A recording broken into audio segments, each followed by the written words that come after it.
Strong winds just across the river from McGregor and Prairie Du Chien also left significant damage. New at 10 tonight, News 8's Eric Jacobson spoke to one resident there who lost a prized possession that dates back to the 1940s.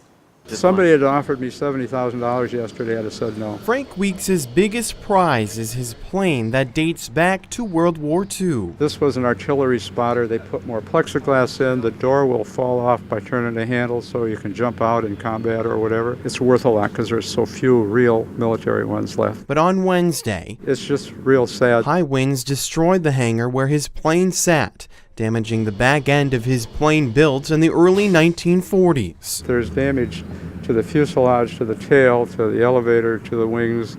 The airplane was excellent yesterday, but today it's not. Officials say the airport sustained the worst damage. We've got a lot of down wires, we've got a lot of trees that are down. We had some building damage, mostly at the airport. We had a number of the hangars there that have been destroyed or damaged. Although the damage was significant, they say the damage is more consistent with straight line winds. Came in a straight path, or it was in a straight line, so it wasn't swirled around like you would expect on a path like that. Weeks is devastated to see something that's been in his life for 50 years damaged in such a short period of time. It was way worse than losing your favorite dog. You know, I mean, it is a very sad thing because it's been part of my adult life. Not the losing an airplane, it's losing one that had historical. Reporting in Prairie Du Chien, Eric Jacobson, News 8.